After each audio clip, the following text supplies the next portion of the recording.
ನಮಸ್ಕಾರ. ವನಜಾ ಮಲ್ನಾಡ್ ಬಂದಾಯಿತು, ಹೊಸ ಕತೆ ತಂದಾಯಿತು. ಬಯಸದೆ ನೀ ಬಂದೆ.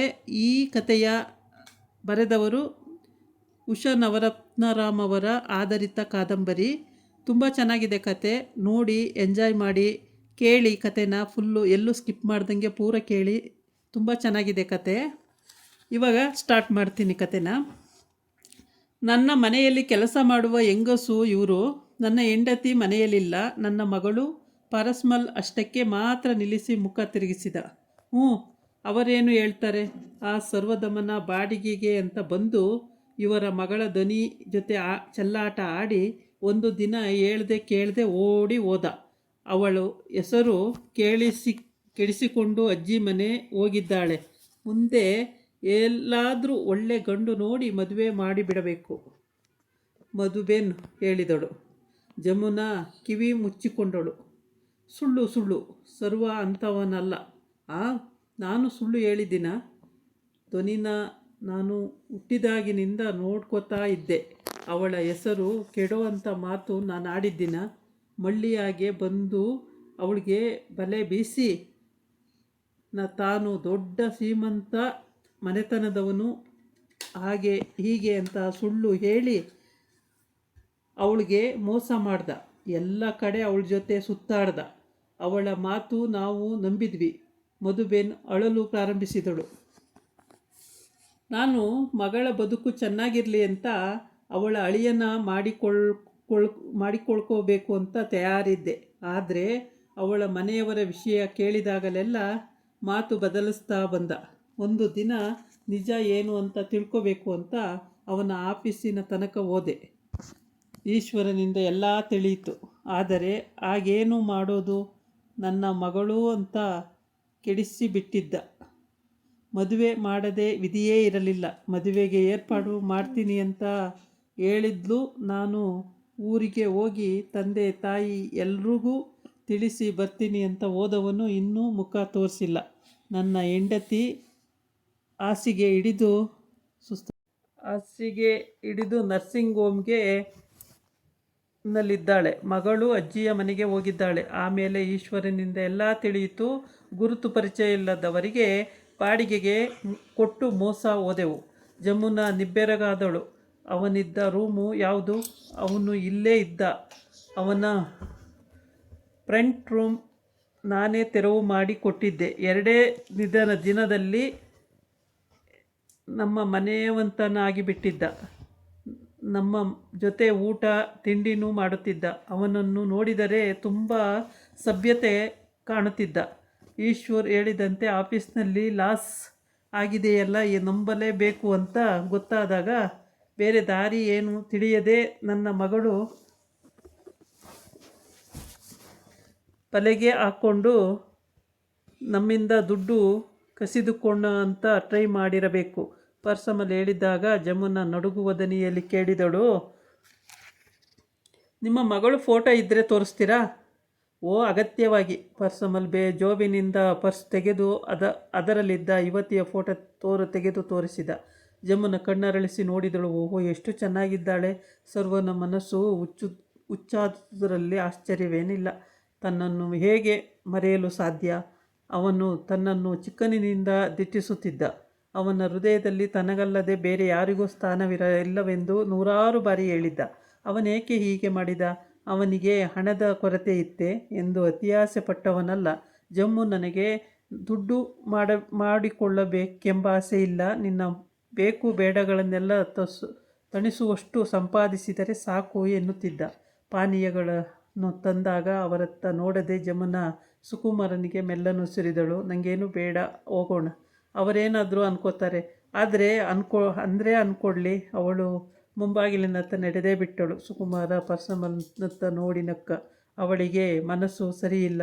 ನೀವು ಹೇಳಿದುದನ್ನು ಜೀರ್ಣಿಸಿಕೊಳ್ಳಲು ಕಷ್ಟವಾಗ್ತಿದೆ. ಈಶ್ವರ ಬಂದು ನಿಮಗೆ ಕೊಡಬೇಕಾದ್ದು ಕೊಡ್ತಾನೆ. ಈ ಭರ್ಜರಿ ನಾಟಕಕ್ಕಾಗಿ ತುಂಬ ಥ್ಯಾಂಕ್ಸ್. ಧ್ವನಿಯನ್ನು ಫೋಟೋ ಕೇಳಿದಾಗ ನನಗೇನು ತೋಚದೆ ನನ್ನ ಹೆಂಡತಿಯ ಮದುವೆಗೆ ಮುಂಚಿನ ಭಾವಚಿತ್ರ ತೋರಿಸಿಬಿಟ್ಟೆ. ಪರ್ಸಮಲ್ ನಕ್ಕ.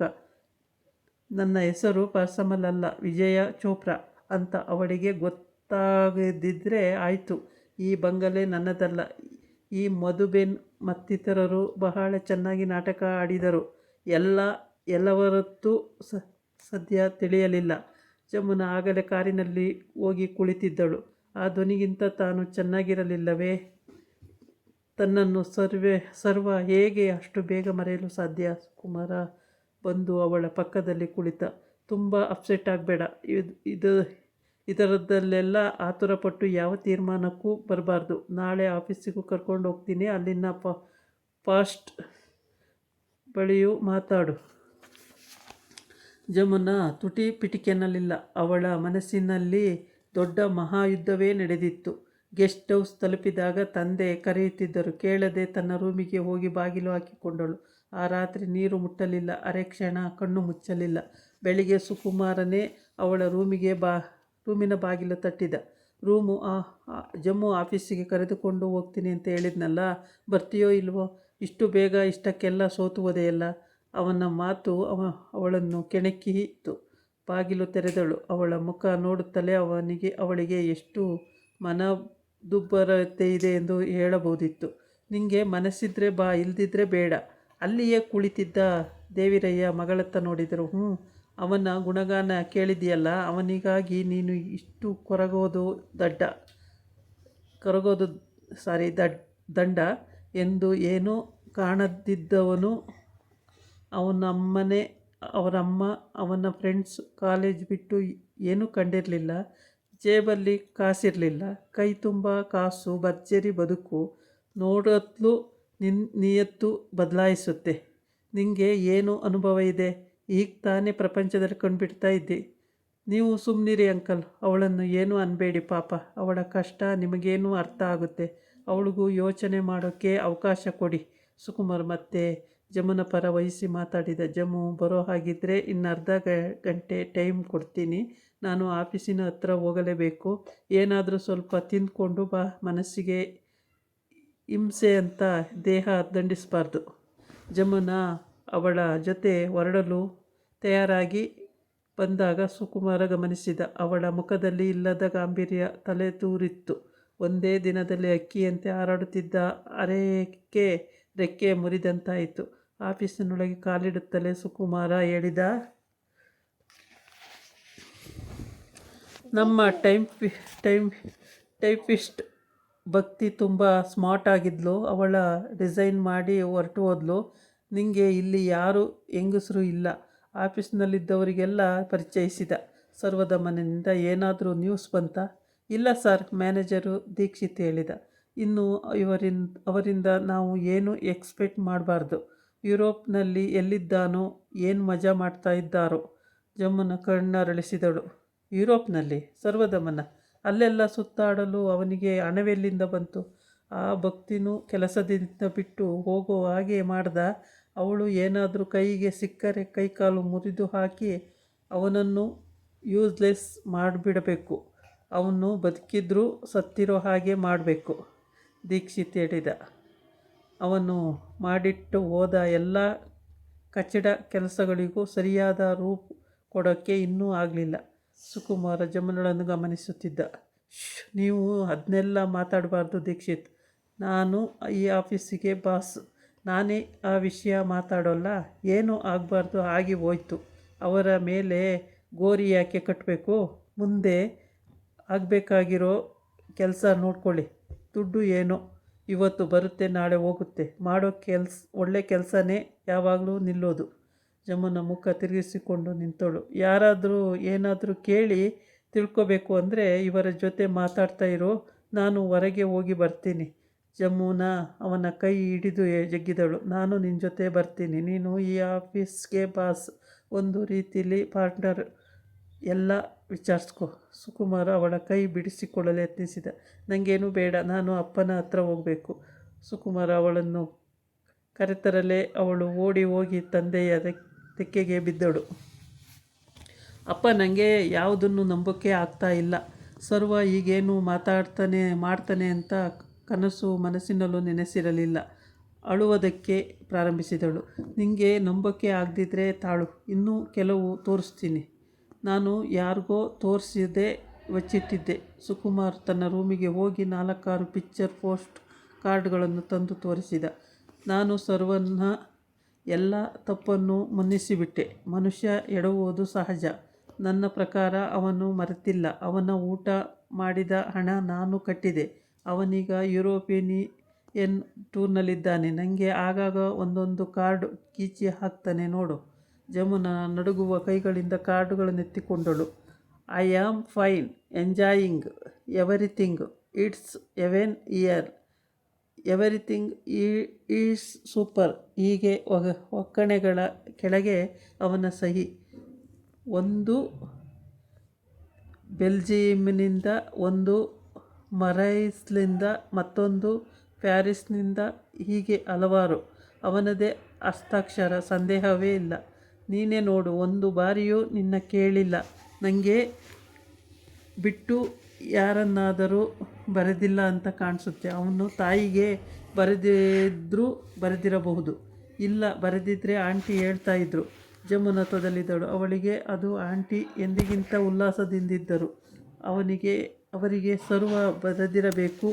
ತನಗೆ ಬರೆಯದೇ ಬೇಕಂತಲೇ ನಿರ್ಲಕ್ಷಿಸಿದ್ದಾನೆ. ಅವನಿಗೆ ಸರಿಯಾದ ಬುದ್ಧಿ ಕಲಿಸಬೇಕು. ದುಃಖ ನಿರಾಸೆಗಳಿಗೆ ದೋಷವಾಗಿ ಭುಗಿಲೆದ್ದಿತು.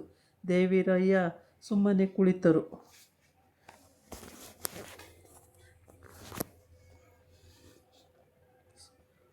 ಶಂಕರ್ ಜಮುನನ್ನ ಎಲ್ಲಾದರೂ ಸೈಟ್ ಸೀಯಿಂಗ್ ಕರ್ಕೊಂಡು ಹೋಗೋದು ವಾಸಿ.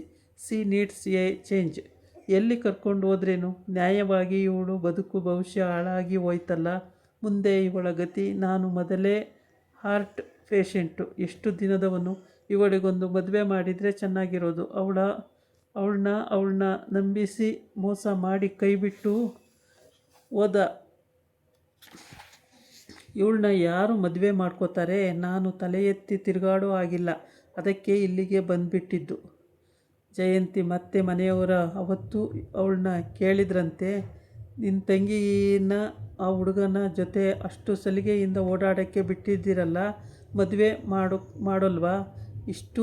ಇನ್ನೂ ಎಷ್ಟು ದಿನ ಹೀಗೆ ಮಗುವಾದ ಮೇಲೆ ಮಾಡ್ತಾರಂತ? ಜಮ್ಮುಗೆ ತಾನು ಏನೆಲ್ಲ ಹೇಳಿದೆ. ನೋಡ್ಕೋತಾಳೆ, ಏನಾದರೂ ಹೆಚ್ಚು ಕಮ್ಮಿ ಮಾಡ್ಕೋತಾಳೆ ಅಂತ ಒಳಗೆ ಕೊರಗ್ತಾ ಇದ್ದೆ. ಈಗ ಅವಳಿಗೆ ಗೊತ್ತಾಯ್ತಲ್ಲ. ಇವಳ ಕೊರಗಿನಲ್ಲಿ ಕಳೆಯೋದ್ರ ಬದಲು ನನಗೆ ಬೇಗ ಸಾವು ಬಂದರೆ ಸಾಕು. ಕಣ್ಮುಚ್ಚಿ ಹಿಂದ ಕೊರಗಿದರು. ಜಮುನಾ ಬಿಕ್ಕಿ ಬಿಕ್ಕಿ ಅಳಲು ಪ್ರಾರಂಭಿಸಿದಳು. ಅಂಕಲ್, ನೀವು ಅಪ್ಸೆಟ್ ಆಗಿ ಜಮ್ಮನ್ನು ಅಪ್ಸೆಟ್ ಮಾಡ್ತಾ ಇದ್ದೀರಿ. ಏನು ಮಹಾ ಆಗಿರೋದು? ಸರ್ವ ಇವಳನ್ನ ನಂಬಿಸಿ ಮೋಸ ಮಾಡಿದ ಅಷ್ಟೇ ತಾನೇ. ಅವನಲ್ಲದೆ ಇದ್ದರೆ ಅವನಿಗಿಂತ ಒಳ್ಳೆಯವನು ಸಿಗ್ಬೋದು. ನಿನಗೆ ಗೊತ್ತಲ್ಲ ಸಾಕು. ಇವತ್ತು ಮಾಡಿಕೊಂಡ್ರು ನಾಳೆ ಅವಳನ್ನ ಸರಿಯಾಗಿ ನೋಡ್ಕೋತಾನೆ ಅಂತ ಅನ್ನೋ ಭರವಸೆ ಎಲ್ಲಿದೆ? ದೇವಿರಯ್ಯ ಜಮುನಳ ಕಡೆ ವಹಿಸಿದರು. ನೀನು ಸುಖವಾಗಿರಲಿ ಅಂತ ನಾನು ನಿನ್ನ ಕೇಳಿದಂತೆ ಎಲ್ಲ ಮಾಡಿದೆ. ಆದರೆ ಈಗ ನೀನಿರೋ ತನಕ ನಿನಗೆ ಯಾಕೆ ಯೋಚನೆ? ಅಂಕಲ್, ನಾನಿದ್ದೀನಿ. ಜಮುನನ್ನ ನಾನು ಮಾಡ್ಕೋತೀನಿ. ಸುಕುಮಾರ ಹೇಳಿದಾಗ ದೇವಿರಯ್ಯ ಅವನ ಕೈಗಳೆರಡನ್ನೂ ಹಿಡಿದರು. ಹಾಗಂತ ನನಗೆ ಭಾಷೆ ಕೊಡು. ಈಗ ನಿನಗೆ ಅವಳಿಗೆ ಗತಿ. ನಮ್ಮ ಮನೆತನದ ಮಾನ ಮರ್ಯಾದೆ ಗೌರವ ಕಾಪಾಡೋದ ಜೊತೆ ಅವಳನ್ನ ನೀನೇ ಕೈ ಹಿಡಿದು ಕಾಪಾಡಬೇಕು. ಸುಕುಮಾರ ಜಮುನತ್ತ ನೋಡಿದ. ನಿಂಗೋಸ್ಕರ ನಾನೇನು ಬೇಕಾದರೂ ಮಾಡ್ತೀನಿ. ಆದರೆ ಜಮುನಾ ಒಪ್ಪಬೇಕಲ್ಲ. ಅವನ್ನ ಲವ್ ಮಾಡಿ ನನ್ನ ಮದುವೆ ಮಾಡ್ಕೋತಾಳ. ಅವಳನ್ನ ಒಪ್ಸೋ ಭಾರನೂ ನಿನ್ನದೇ ಅಪ್ಪ. ನಾನು ಆಯಾಗಿ ಪ್ರಾಣ ಬಿಡಬೇಕಾದ್ರೂ ಏನಾದರೂ ಮಾಡಪ್ಪ. ದೇವಿರಯ್ಯ ಎದೆಯ ಮೇಲೆ ಕೈ ಇಟ್ಟುಕೊಂಡರು. ತನ್ನ ಕೊನೆ ಉಸಿರೋದ್ರಲ್ಲಿ ಜಮುನನ್ನ ನಿನ್ನ ಕೈಗೊಪ್ಪಿಸಿದ್ರೆ ಸಾಕು. ನಾಳೆ ನಾನು ಕಾಣ್ತೀನಾ? ಅಪ್ಪ. ಜಮುನಾ ಅವಳ ಬಳಿ ಓಡಿ ಬಂದಳು. ಇದನ್ನೆಲ್ಲ ಮಾತಾಡಬೇಡ. ನಾನು ಇಷ್ಟು ದಿನ ಆ ಸರ್ವನನ್ನೇ ಸರ್ವಸ್ವ ಅಂದುಕೊಂಡಿದ್ದೆ. ನೀನು ಹೇಳಿದ ಹಾಗೆ ಆಗಲಿಯಪ್ಪ. ನನಗೋಸ್ಕರನಾದರೂ ನೀನು ಬದುಕಬೇಕಪ್ಪ. ಅವನ ಎದೆಗೊರಗಿ ಅತ್ತಳು. ನೀನು ಏನು ಹೇಳಿದರೂ ಸರಿಯಪ್ಪ. ನನಗೆ ನೀನು ಬೇಕು. ದೇವಿರಯ್ಯ ಅವಳ ತಲೆ ದಡವಿದರು. ಆಗಲಿ ಕಂದ, ನಾನೇನು ಮಾಡಿದರೂ ನಿನ್ನ ಒಳ್ಳೆಯದಕ್ಕೆ. ಯಾರು ನಿನ್ನ ಬಗ್ಗೆ ಏನು ಒಡಕು ಮಾತಾಡಬಾರ್ದು. ಸುಕುಮಾರನಿಗೂ ನಿಂಗೂ ಇಲ್ಲೇ ಮದುವೆ ಮಾಡಿಬಿಡ್ತೀನಿ. ಆಮೇಲೆ ಬೆಂಗಳೂರಿಗೆ ಹೋಗಿ ಒಂದು ರಿಸೆಪ್ಷನ್ ಊಟ ಇಟ್ಕೊಂಡ್ರಾಯ್ತು. ನೀನು ಇಂದಿನದೆಲ್ಲ ಕೆಟ್ಟ ಕನಸು ಅಂತ ಮರೆತು ಬಿಡು.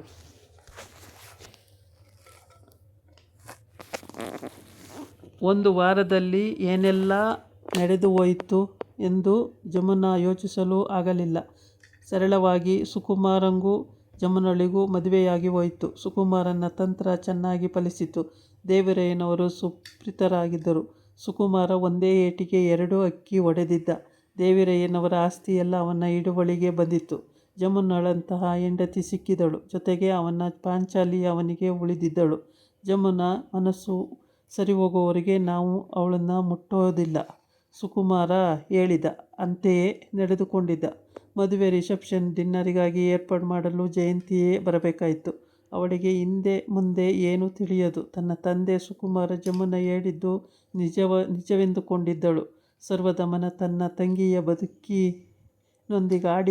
ಕೈಬಿಟ್ಟನೆಂದು ಅವನ ಮೇಲೆ ಪೂರ ಕೋಪ ಬಂದಿತ್ತು. ರೇವತಿ ಬಂದಿರುವಳೆಂದು ತಿಳಿದು ಅವನ ಆ ಮನೆಗೆ ಹೋಗಲಿಲ್ಲ.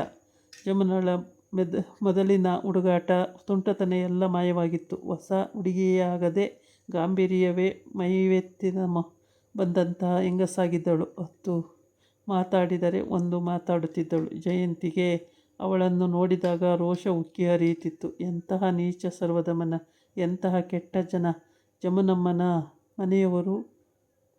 ಅಂತಹವರ ಒಳ್ಳೆಯದು ಮಾಡಲು ಓದುವುದೇ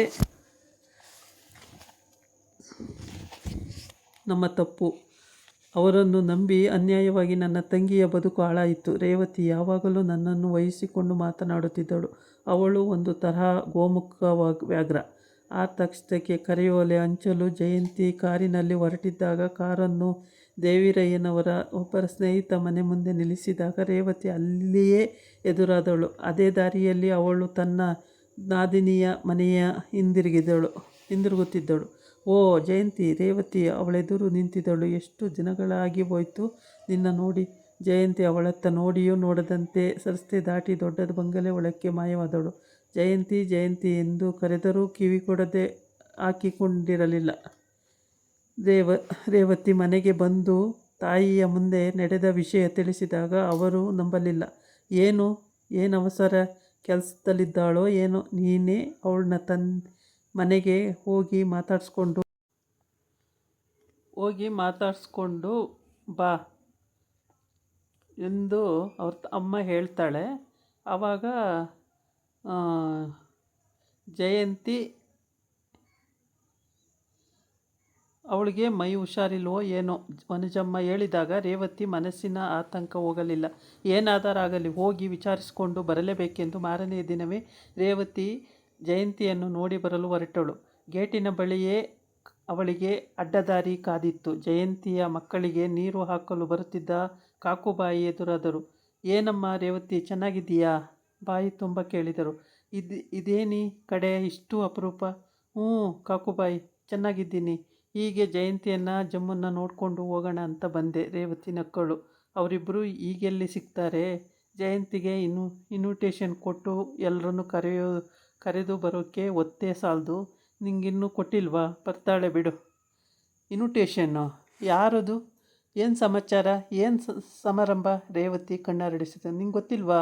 ಅದೇ ಜಮ್ಮು ಮದುವೆ ಆರ್ತಾಕ್ಷೇದು. ಕಾಕುಬಾಯಿ ನಿಧಾನವಾಗಿ ಹೇಳಿದರು. ರೇವತಿಗೆ ಸಿಡಿಲೆರಗಿದಂತಾಯಿತು. ಜಮ್ಮುನ ಮದುವೆ? ನನ್ನ ತಮ್ಮ ಸರ್ವ ಎಲ್ಲಿ? ಅವನಿಗೆ ಗೊತ್ತೇ? ಏನೋ ಹೇಳ್ತಾ ಇದ್ದೀರಿ ಕಾಕುಬಾಯಿ. ಜಮ್ಮುನಂಗೆ ಮದುವೆ ಆರ್ತಾಕ್ಷತೆನಾ? ಅವಳಿಗೆ ಯಾವಾಗ ಮದುವೆ ಆಯಿತು? ಯಾಕೆ ನಿಂಗೆ ಗೊತ್ತಿಲ್ವಾ? ಆಗಲೇ 1 ವಾರದ ಮೇಲಾಯ್ತಲ್ಲ. ಸುಕುಮಾರನಿಗೂ ಅವಳಿಗೂ ಜೈಪುರದಲ್ಲೇ ಮದುವೆ ಆಗೋಯ್ತು. ಇಲ್ಲಿ ಆರ್ತಾಕ್ಷತೆ ಇಟ್ಕೊಂಡಿದ್ದಾರೆ. ನಾವೆಲ್ಲ ನಿಮ್ಮ ಮನೆಗೆ ಮಾಡ್ಕೊಳ್ತಾರೆ ಅಂತ ಅಂದ್ಕೊಂಡಿದ್ವಿ. ಆದರೆ ಅವ್ರಿಗೆ ಕೈ ಕೊಟ್ಟು ಬೇರೆ ದೇಶಕ್ಕೆ ಹೊರಟು ಹೋದ್ನಲ್ಲ, ಏನೋ ಹೆಚ್ಚು ಕಮ್ಮಿ ಆಯಿತೋ ಏನೋ, ಗುಟ್ಟಾಗಿ ಮದುವೆ ಮಾಡಿ ಈಗ ಆರ್ತಾಕ್ಷತೆ ಇಟ್ಕೊಂಡಿದ್ದಾರೆ. ದೊಡ್ಡವರ ಸಹವಾಸ ನಮಗೇನು ಗೊತ್ತು? ಅವರು ಏನು ಮಾಡಿದ್ರೂ ನಡೆಯುತ್ತೆ.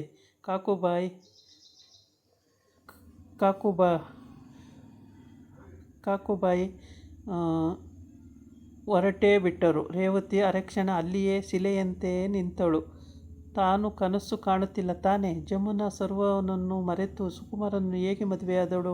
ಕಾಕುಬಾಯಿ ಹೇಳಿದಂತೆ ತನ್ನ ತಮ್ಮನೇನಾದರೂ ತಪ್ಪಿ ನಡೆದುಕೊಂಡಿರಬಹುದೇ? ಸರ್ವ ಖಂಡಿತ ಅಂಥವನಲ್ಲ. ಮನೆಗೆ ಬಂದೊಡನೆಯೇ ತಾಯಿಯ ಬಳೆ. ಇದಾಗಿತ್ತು ಇವತ್ತಿನ ಕತೆ. ನಾಳೆ ಇನ್ನೊಂದು ಕತೆ ಜೊತೆಗೆ ಬರ್ತೀನಿ. ನಮಸ್ಕಾರ.